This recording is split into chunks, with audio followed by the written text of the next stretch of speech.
Telugu Desam party నాయకులకు కార్యకర్తలకు Janasena BJP MRPS నాయకులకు కార్యకర్తలకు ప్రతి ఒక్కరికి పేరు పేరున నమస్కారాలు తెలియజేసుకుంటూ అన్న ఇంకా ఎన్ని రోజులు ఉన్నాయి?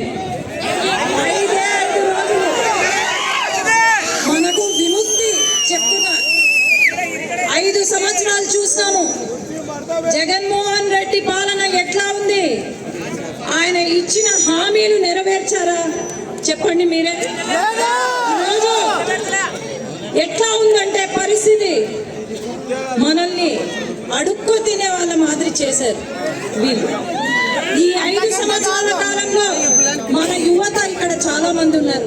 ఎంత మందికి జాబులు వచ్చాయి మీరే చెప్పాలి. ప్రతి సంవత్సరం లక్షలలో జాబులు ఇస్తానని చెప్పి ఇప్పటి వరకు జాబ్ క్యాలెండర్ లో రాష్ట్రానికి ఎన్ని జాబులు ఇచ్చారో తెలుసా? జగన్మోహన్ రెడ్డి 6,000 జాబులు, ముష్టి 6,000 జాబులు పడేస్తున్నారు. ఈరోజు ఫ్యాక్టరీలలో మన యువత ఉద్యోగాలు చేస్తుంటే వాళ్ళ ఉద్యోగాలు కూడా పీకేసి కమిషన్ల కోసం ఎక్కడో బీహారు, ఒరిస్సా నుండి యువతను తీసుకొచ్చి అక్కడ ఉద్యోగాలు ఇచ్చారు. అవునా కాదా? మరి వీళ్ళను తరిమి కొట్టాల్సిన అవసరం ఉందా లేదా? అట్లాగే రైతులు ఈరోజు సాగునీరు లేక అసలు ఎంత కష్టాలు పడిపోతున్నారు.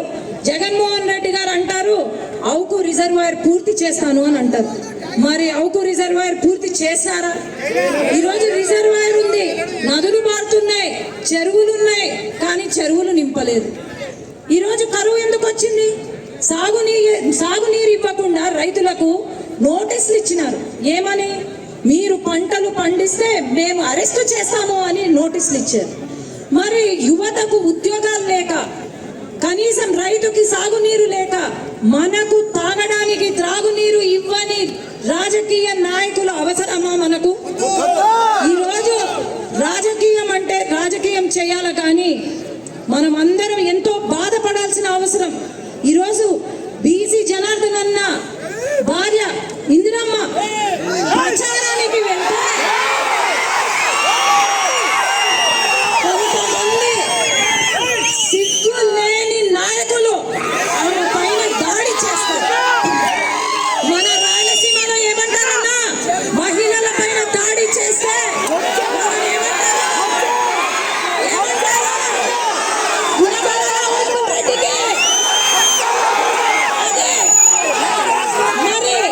జగన్మోహన్ రెడ్డి గారు ప్రతి జిల్లాలో రౌడీ వెధవల్ని వదిలాడు.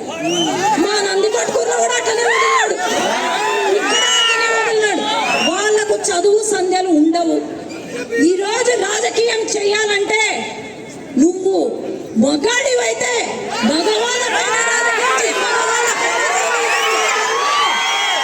మహిళల పైన దాడి చేస్తే ఇక్కడ ఊరుకునే వాళ్ళు లేరు. ఈరోజు దాడి ఏదైతే జరిగిందో అందరూ కూడా గమనించాలా. ఈరోజు వైసీపీ ప్రభుత్వం మహిళలకు ఎంత ఇంపార్టెన్స్ ఇస్తుంది అనేది మీరందరూ గమనించాలి. ఈరోజు సొంత చెల్లెలు అడుక్కు తినే పరిస్థితికి వచ్చింది. నాకు న్యాయం చేయండి అన్నా అంటే కూడా పట్టించుకోకుండా వదిలేశాడు. ఈరోజు సొంత చిన్నానకు న్యాయం చేయని వాడు మరి మనకు న్యాయం చేస్తాడని అనుకోవాలి. యదా రాజా తదా ప్రజ అన్నట్టు అక్కడ మహిళల్ని అడ్డం పెట్టుకొని వాళ్లకు న్యాయం చేయకుండా వాళ్ళను అన్యాయం చేస్తుంటే ఇక్కడ మమ్మల్ని అడ్డం పెట్టుకొని ఇదే పరిస్థితి నందికొట్కూరులో నాకు ఎదురైంది. 4-5 మంది కడప రౌడీలను తీసుకొచ్చి నన్ను గుడిలో తొప్పించినారు. మరి వీళ్లకు ఖచ్చితంగా బుద్ధి చెప్పే సమయం ఆసన్నమైంది. మహిళలంటే అది రాయలసీమ బనగానపల్లె, మా అమ్మ ఊరు బనగానపల్లె. నేను మీ ఆడపడుచు అనుకొని ఈరోజు నన్ను స్వాగతించి ఈరోజు ఎంపీ అభ్యర్థిగా నేను బైరెడ్డి కూతురుగా పోటీ చేస్తున్నాను. మీ అందరూ కూడా సైకిల్ గుర్తుకి ఓటేయాలి. అలాగే జనార్దన్ అన్న, మీకు ఇంకా నేను చెప్పాల్సిన పనిలే. జనార్దన్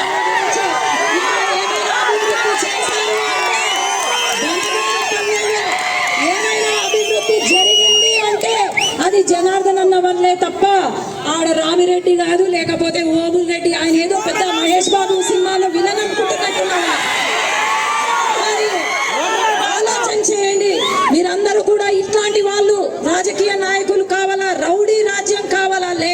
జనార్దన్ అన్న రాజ్యం కావాలో మీరు అందరూ ఆలోచన చేయండి. అట్లాగే మన ఎంపీ అభ్యర్థి మరి వచ్చినాడా అన్న? ఎవరైనా చూసినారా? ఆయన కల్తీ విత్తనాలు వేయడం తప్ప ఇంకా ఎక్కడా లేడు. దయచేసి అర్థం చేసుకోండి. 5 సంవత్సరాలు చూసినాం, ఆ ఎంపీ మనకు ఏమి చేయలేదు. కనీసం పార్లమెంట్ లో మన బనగానపల్లి ఇష్యూస్ కూడా మాట్లాడండి. మరి అలాంటి వ్యక్తికి ఓటేస్తారా? లేకపోతే మీ సమస్యలు, ప్రజా సమస్యలు తెలిసిన ఎంపీకి, తెలిసిన నాయకుడికి ఓటేస్తారా? ఆలోచన చేసి 2 ఓట్లు సైకిల్ గుర్తుకి ఓటేసి గెలిపించవలసిందిగా కోరుతున్నాను. జై తెలుగుదేశం, జై జనసేన. ఈనాటి మన ముఖ్య అతిథి ఆ టైం ఇప్పుడు దగ్గరకు వచ్చింది.